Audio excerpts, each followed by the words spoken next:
Hello and welcome back दोस्तों। आप सभी का स्वागत है मेरे चैनल पर। मैं आशा करती हूँ कि आप सभी स्वस्थ और मस्त होंगे। आज मैं एक्सप्लेन करने जा रही हूँ latest release Hollywood movie the fetus को। वैसे तो ये मूवी बहुत लो बजट में बनी है, पर इसकी स्टोरी काफी ज्यादा इंटरेस्टिंग है, जो कि आप सभी को पसंद आने वाली है। चलिए बिना देर किए हुए वीडियो की शुरुआत कर लेते हैं। लेकिन उससे पहले अगर आपको मूवीज एक्सप्लेनेशन वाली वीडियोस अच्छी लगती है तो मेरे वीडियो को लाइक कर चैनल को सब्सक्राइब करें, जिससे लेटेस्ट और फ्रेश कंटेंट सबसे पहले पहुंचे आप तक। तो कहानी की शुरुआत में हम एक आदमी को देख पाते हैं जो कि काफी ज्यादा परेशान था और भगवान से प्रार्थना कर रहा था। तभी कुछ देर बाद हम उस आदमी को देख पाते हैं, वो ड्रिंक करने लगता है और एक दो पौआ चढ़ाने के बाद भगवान पर से उसका विश्वास उठ जाता है और बाइबल को उठाकर वो आग में फेंक देता है। जिसके बाद वो आदमी वहीं पर सो जाता है। कुछ देर बाद जब उसकी आंख खुली तो वो खुद को एक डीमन के कब्जे में पाता है। जिस बाइबल को उसने आग में फेंकी थी, उस बाइबल की जगह एक ब्लैक मैजिक वाली बुक आ चुकी थी।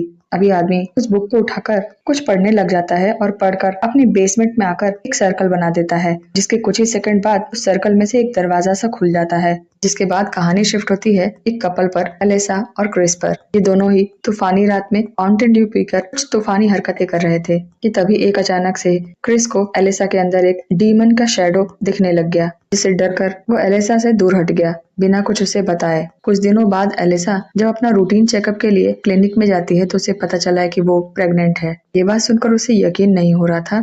तब डॉक्टर वापस से चेकअप करके उसे कंफर्म कर देती है। जिसके बाद हम क्रिस को देख पाते हैं जो कि अपनी माँ से बात कर रहा था। दरअसल आज ही उसके पापा की डेथ हो गई है और यहाँ उसकी माँ उसे उसके पापा के फ्यूनरल पर बुला रही थी। पर यहाँ क्रिस कह रहा था कि उसके पापा से उसकी कोई खास बनती नहीं थी तो वो नहीं आएगा। यहाँ पापा के साथ उनके पिता ने भी ऐसा ही बर्ताव रखा था जैसा क्रिस के पिता ने क्रिस के साथ। और यहाँ क्रिस की मम्मी यही समझा रही थी कि बेटा एक तुम ही हो जो इस साइकिल को तोड़ सकते हो। लेकिन फिर भी क्रिस उन्हें मना करके फोन काट देता है। जिसके बाद यहाँ पर एलिसा आ जाती है। वो बता देती है वो प्रेग्नेंट हो चुकी है। पर यहाँ पर क्रिस को तो अभी इतनी जल्दी बच्चे की जिम्मेदारी नहीं चाहिए थी, तो वो एलिसा से कहता है कि बच्चे को गिरवा दे। ये सुनकर एलिसा बहुत ही गुस्सा हो जाती है और बताने लगती है कि उसकी बॉडी नॉर्मल लोगों के जैसी बॉडी नहीं है। बहुत ही जल्दी हार्मोन्स चेंज हो जाते हैं और इतनी जल्दी ही प्रेगनेंसी के साइन भी दिखने लगे थे। यही हमें पता चलता है कि एलिसा की माँ एलिसा को जन्म देते वक्त मर गई थी। और यहाँ एलिसा के पापा ने एलिसा से एक बात कही थी कि बेटा अगर तुम कभी भी प्रेग्नेंट हो जाना तो तुम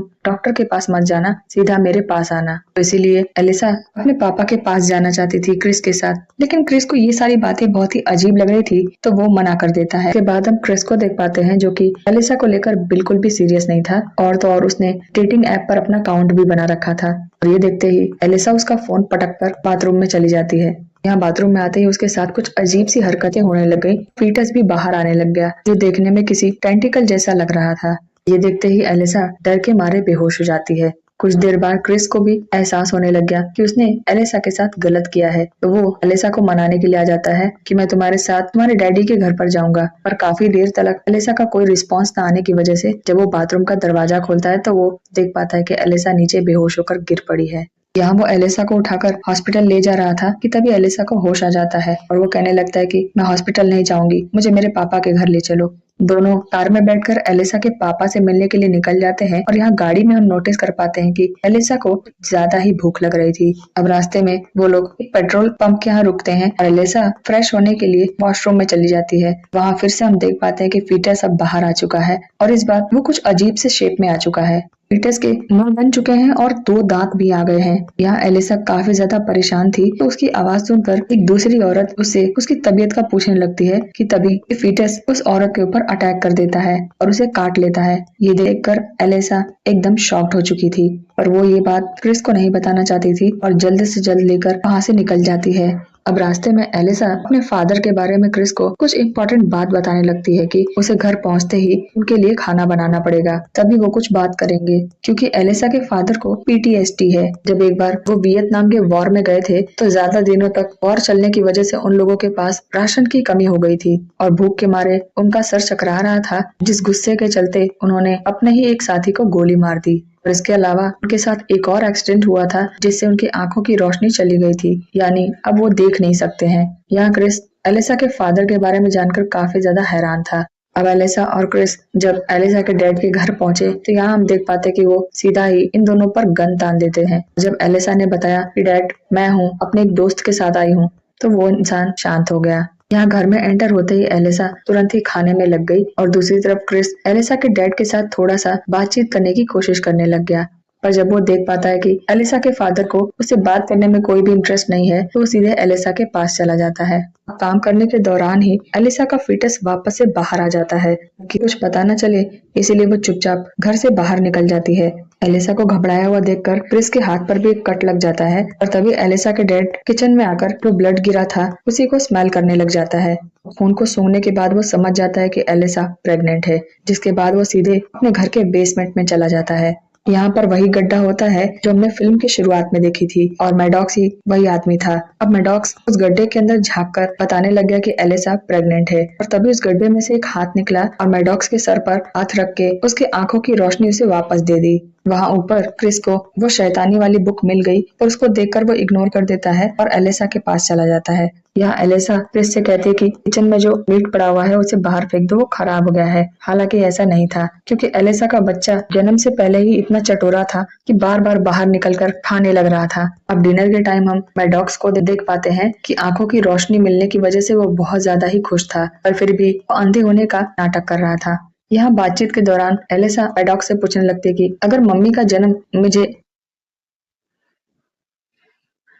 अगर मम्मी की मौत मुझे जन्म देते वक्त हुई थी तो मुझे वो पूरी बात बताइए। मुझे आज जानना है कि आखिरकार मेरी माँ को क्या हुआ था।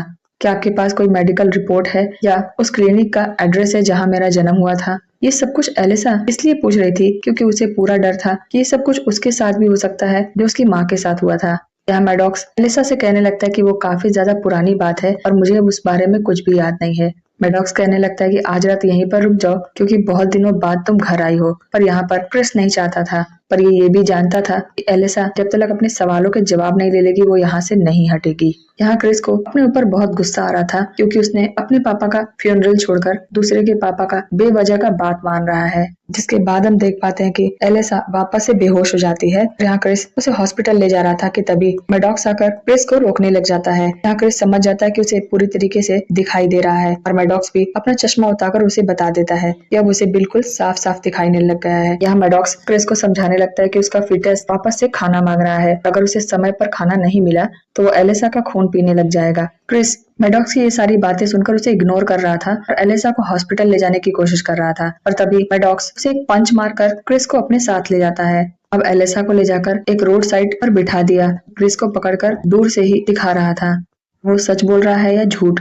अब एलिसा को ऐसी हालत में देखकर एक आदमी अपनी गाड़ी रोककर एलिसा के पास आता है। तभी एलिसा का फीटस बाहर निकलकर उस आदमी का पूरा खून चूस लेता है। ये सीन देखने के बाद क्रिस एकदम शॉक हो चुका था और वो समझ चुका था कि उसे मैडॉक्स की पूरी बात माननी पड़ेगी। जिसके कुछ देर बाद एलिसा को होश आता है तो वो अपने साथ उस आदमी को देखकर बहुत ही परेशान होने लगती है कि तभी मैडॉक्स उसे वापस से बेहोश कर देता है और उस आदमी को और उसकी गाड़ी को कहीं ठिकाने लगाने चला जाता है। यहाँ मैडॉक्स क्रिस से कह रहा था कि तुम एलिसा को घर ले जाओ और उसे जितना हो सके उतना ज्यादा पानी पिलाओ। यहाँ क्रिस ज्यादा डर रहा था कि कहीं वो फीटस इसी का ना गेम बजा दे। तो मैडॉक्स उसे बताने लगता है कि वो तुम्हें कोई भी नुकसान नहीं पहुंचाएगा क्योंकि तुम उसके पिता हो। अब ये सुनने के बाद क्रिस रिलैक्स हो गया। अब क्रिस के पास एक ही आइडिया था, इस शैतानी बच्चे का गेम खत्म करने के लिए घर ले जाकर एलिसा को बताने लगता है कि अगली बार जब भी फीटस किसी पर अटैक करेगा हम तभी उसकी कॉर्ड को काट देंगे। जैसे ही गर्भनाल कटा तो वैसे ही उसका शैतानी खेल खत्म। ये सुनकर एलिसा कहने लगती है कि हम किसी और की जान क्यों ले, अगर हम कुछ देर तक इसे फीड ही ना कराएं खुद ही अपने आप ही भूख की वजह से मर जाएगा।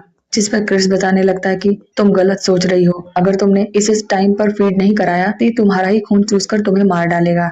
जिसके बाद मैडॉक्स यहाँ पर आ जाता है और एलिसा समझ चुकी थी कि अब उसका पापा देखने लग गया है। यहाँ एलिसा बहुत ही गुस्से में थी पर उसे अपनी माँ की मौत का जवाब चाहिए था कि उसकी माँ आखिर कैसे मरी। जिस पर मैडॉक्स बताता है कि तुम्हारी माँ अब तक जिंदा है और उसे ले जाकर बेसमेंट में बंद कर देता है। क्रिस को लेकर वो अपने नेबर के पास पहुंच जाता है, मतलब फीटस को अगली बार फीड कराने के लिए। यह मैडॉक्स ने प्लान बनाया था कि नेबर में जो कपल है उसमें से आदमी को निशाना बनाया जाएगा क्योंकि उसने अपनी औरत से चीट किया था। उसकी वाइफ को कोई भी नुकसान नहीं होना चाहिए। और यहाँ पर लोगों का प्लान गड़बड़ हो गया क्योंकि नेबर में आदमी की जगह वो औरत घर के बाहर आई और वही दोनों की प्लानिंग का निशाना बन गई। कि तभी इस औरत का हस्बैंड आ जाता है और क्रिस उसके हस्बैंड को पकड़ लेता है कि तभी ये औरत अपनी जान छुड़ाकर घर में से एक शॉटगन ले आती है। क्रिस बड़ी ही चालाकी से शॉटगन लेकर मैडॉक्स के ऊपर शूट करने वाला था। यहाँ क्रिस की प्लानिंग थी कि फीटस का अगला खाना बनेगा मैडॉक्स और वो जैसे ही ट्रीट करने के लिए बाहर आएगा तभी तुरंत क्रिस उसकी कॉर्ड को काट देगा। और यहाँ पर क्रिस ये भूल चुका था कि उसका पाला एक आर्मी ऑफिसर से पड़ा है। क्रिस के हल्की सी नजर हटाते ही मैडॉक्स उसे गन छीन लेता है और उल्टा इसको ही बेहोश कर देता है। मैडॉक्स वो पड़ोसी को लेकर बेसमेंट में पहुंचा कि तभी एलिसा का फीटस वापस से बाहर आ गया और यहाँ ये फीटस पहले से बहुत ज्यादा बड़ा हो चुका था। अब इस फीटस का चेहरा और हाथ बन गया था और हाथों के दम पर ये चलकर पड़ोसी के पास आकर उसका भी खून चूसने लग गया। लेकिन तभी एलिसा को होश आ जाता है और वो फीटस के गर्भनाल पर पैर रख देती है, जिससे फीटस को तकलीफ होने लगती है और मैडॉक्स से कहने लगती है कि क्रिस को मेरे पास लेके आओ वरना मैं इस फीटस को खत्म कर दूंगी। और यही मैडॉक्स अपनी वाइफ की कहानी बताने लगता है कि जिस रात ये ड्रिंक करके बाइबल को जला रहा था और कुछ ही देर बाद जब वो बाइबल एक शैतानी किताब में बदल गई तो उसी बुक के थ्रू फीमेल डीमन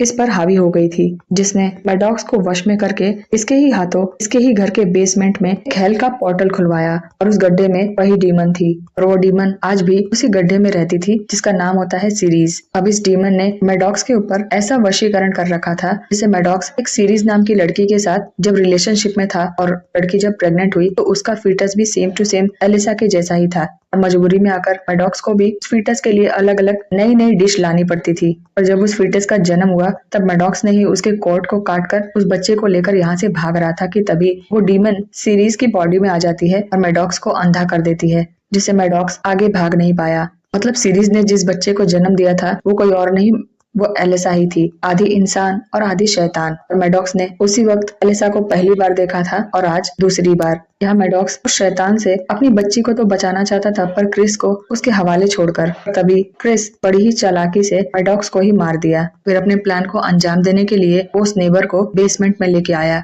जिससे फीटस बाहर निकले और वो उसकी कॉर्ड को काटकर उस शैतान से छुटकारा पाए। काफी देर तक इंतजार करने के बाद भी फीटस अब तक बाहर नहीं निकला क्योंकि अभी अभी तो वो लंच के साथ साथ डिनर भी करके गया था। तो यहाँ क्रिस की प्लानिंग फेल हो गई, जिसके बाद उस पड़ोसन को होश आ जाता है और वो यहाँ से भाग निकलती है। उसके पीछे पीछे क्रिस भी भागने लगता है कि तभी हम देख पाते हैं कि वो डीमन सीरीज एलिसा की बॉडी में आ जाती है ताकि वो क्रिस को काबू कर सके। अब इस डीमन को मैडॉक्स की जगह क्रिस पसंद आ चुका है और इस डीमन की प्लानिंग थी कि क्रिस के साथ इंटीमेट होकर वापस एक डीमन बच्चे को जन्म देगी। ये डीमन क्रिस के साथ एक फैमिली बनाना चाहती थी। इस डीमन को ये अंदाजा नहीं था कि एलिसा का बच्चा अपने माँ बाप से बहुत प्यार करता है। यहाँ सीरीज एलिसा के बॉडी में आकर अपना शैतानी खेल चालू करती है कि तभी खेल को खत्म करने के लिए एलिसा का बच्चा बीच में आ जाता है। अब अपने ही कॉर्ड को एलिसा के गर्दन पर कसकर सीरीज को भगा दिया, जिससे क्रिस भी सही सलामत बच गया और एलिसा भी होश में आ गई। पर अभी क्रिस बच्चे के नाल को काटने के लिए परेशान था। यहाँ पर एलिसा कह रही थी कि भले ही उसका बच्चा डीमन हो या इंसान, उसे किसी भी हालत में जन्म देगी। एलिसा क्रिस से कहने लगती कि हमें किसी भी हालत में हेल के पोर्टल को बंद करना होगा और मैडॉक्स को सीरीज की गुलामी से आजाद करना होगा। उधर हम मैडॉक्स को देख पाते हैं जो कि अब सीरीज के किसी भी काम का नहीं था, तो उसने गुस्से में आकर मैडॉक्स का हाथ ले लिया था, मतलब काट दिया था। मैडॉक्स जैसे तैसे हिम्मत करके एक गर्म पैन के सहारे अपनी ब्लीडिंग रोकता है, वरना कुछ ही देर में वो दर्द से मर जाता। मैडॉक्स सीरीज से इतना प्यार करता था, वो अभी की वफादारी में शॉटगन लेकर दोनों के पास पहुंच जाता है। तब क्रिस ने उसे समझाया कि सीरीज के जाल से निकलकर हमारी फैमिली का हिस्सा बन जाओ, लेकिन इसके लिए मैडॉक्स ने साफ साफ मना कर दिया और मैडॉक्स ने क्रिस के प्राइवेट पार्ट पर गोली मार दी, जिससे कि फैमिली आगे बढ़ ही न पाए। जिसके बाद एलिसा भी गुस्से में आकर मैडॉक्स के ऊपर ही गन तान देती है। यह मैडॉक्स अपनी बेटी को एक ऑफर देता है कि तुम अपने बच्चे को उस डीमन को दे दो, जिससे वो डीमन क्रिस को जो गोली लगी है उसे ठीक कर देगी, ताकि तुम आगे भी अपनी फैमिली बढ़ा सको। इससे तुम्हारा काम भी बन जाएगा और सीरीज का भी। और यहाँ एलिसा समझ चुकी थी कि बच्चे का सेक्रीफाइस करने के बाद वो सीरीज इस दुनिया में वापस आ जाएगी, जिससे काफी लोगों को परेशानी का सामना करना पड़ेगा और मजबूरी में आकर उसे मैडॉक्स की बात माननी पड़ी। बच्चे को जन्म देने से पहले उसे एक आखिरी बार फीड कराना था, जिसका सीरीज ने पहले ही इंतजाम कर लिया था, और वो था मैडॉक्स का उखड़ा हुआ हाथ। उस गड्ढे में से हाथ निकालकर मैडॉक्स के हाथ को फेंक देती है और एलिसा का फीटस बाहर निकलकर उस हाथ के सारे खून को चूस लेता है और वापस अंदर चला जाता है, जिसके कुछ ही देर बाद एक नॉर्मल बच्चे के जैसे ग्रो होकर जन्म ले लेता है और मैडॉक्स उसकी कॉर्ड को अपने दांतों से काट देता है। मैडॉक्स इस बच्चे को गड्ढे में डालने ही वाला था कि तभी यहाँ पर क्रिस आ जाता है। मैडॉक्स से कहने लगता है कि पहले मुझे हील करो, फिर अपने हाथों से अपने ही बच्चे को उस गड्ढे में डाल दूंगा। यहाँ क्रिस की बात मानकर सीरीज से हील कर देती है, पर क्रिस यहाँ पर चाकू लेके आया था सीरीज का काम खत्म करने के लिए, और यहाँ पर क्रिस का ये प्लान भी फेल हो गया क्योंकि एन मौके पर मैडॉक्स ने उसका चाकू ही निकाल लिया था। मैडॉक्स अपने ग्रैंड चाइल्ड का शक्ल देखकर सारी दुश्मनी भूल जाता है और सीरीज का हाथ काट देता है, जिससे क्रिस को बचा लिया गया और मैडॉक्स ने अपनी ही जान सेक्रीफाइस कर दी। यहाँ हम देख पाते हैं कि सीरीज अब बाहर आ चुकी है और यहाँ एलिसा भी अपनी माँ से सामना करने के लिए एकदम तैयार थी और यहाँ लड़ाई शुरू होती है माँ वर्सेस बेटी। अपने बच्चे को वो क्रिस के साथ बाहर भेज देती है और खुद अपनी माँ का सामना करने के लिए रुक जाती है। पहले तो ये लोग छोटा छोटा पकड़म पकड़ाई वाला खेल खेलते हैं, फिर उसके बाद एलिसा अपनी माँ पर भारी पड़ने लगती है, पर माँ तो माँ होती है, तो इसीलिए सीरीज एलिसा को ही चारों खाने चित्त कर देती है, जिसके बाद वो क्रिस के पीछे चल जाती है उसे पकड़ने के लिए। और यहाँ क्रिस घर से बाहर भागने की बजाय ऊपर वाले कमरे में ही छुपा हुआ था। यहाँ पर क्रिस सीरीज के हाथ लगने ही वाला था कि तभी एंट्री होती है पुलिस वालों की। दरअसल इन पुलिस वालों को मैडॉक्स की नेबर ने ही बुलाया था और यहाँ हम सीरीज की पावर को देख पाते हैं कि ये तीनों पुलिस वालों के गर्दन को उखाड़कर उन लोगों का ब्लड पी जाती है, जिसके बाद सीरीज के जिस हाथ को मैडॉक्स ने काट दिया था वो हाथ वापस आ गया। यानी खून is the secret of power and energy for this family. जिसके बाद एलिसा यहाँ से भागने गई थी, पर तभी सीरीज वहाँ पर आ जाती है और उसने एलिसा को पकड़ लिया था। अब या तो एलिसा बच्चे को सेक्रीफाइस कर दे या फिर क्रिस को भूल जाए। अब यहाँ पर बिना सोचे समझे क्रिस ने बच्चे को गड्ढे में फेंक दिया था। सीरीज भी एलिसा को छोड़कर उस गड्ढे के पास जाती है, उस गड्ढे के अंदर झांकने लग जाती है और तभी एलिसा एक चैन के थ्रू सीरीज का गला जकड़ लिया और क्रिस फटाफट उस डीमन वाली किताब को जैसे तैसे समझकर उस गड्ढे को बंद कर दिया, जिसके बाद उसकी गर्दन फंस गई उस गड्ढे के बीच में। कुछ ही देर बाद उसका सिर कट के उस गड्ढे में गिर गया और बचा हुआ शरीर इस धरती पर रह गया। अब यहाँ पर एलिसा को बहुत दुख था कि आखिरकार वो अपने बच्चे को नहीं बचा पाई, लेकिन तभी इस गलत फहमी को भी क्रिस ने दूर कर दिया उस बच्चे से मिलवाकर। यहाँ हमें पता चलता है कि क्रिस ने उस गड्ढे में बच्चे की जगह उस बच्चे का टॉवल फेंका था और सीरीज इस चाल में फंस चुकी थी। इस पूरी मूवी में यही एक लौता प्लानिंग था जो फाइनली सक्सेस हो गया। अब फाइनली एलिसा, क्रिस और उन लोग का बच्चा यहाँ से बाहर निकलने वाले थे कि तभी वो लोग उस सीरीज के बचे हुए शरीर को एक जगह दफनाकर वहाँ से बाहर निकल रहे थे, लेकिन तभी हम देख पाते हैं कि अभी भी उस बॉडी में कुछ मूवमेंट हो रही है, जिसके बाद ये मूवी यहीं पर खत्म हो जाती है। और मैं मिलूंगी आप सभी से नेक्स्ट वीडियो में। तब तक के लिए आप सभी अपना ध्यान रखें, स्वस्थ रहें, मस्त रहें। Tata, bye bye and thanks for watching दोस्तों।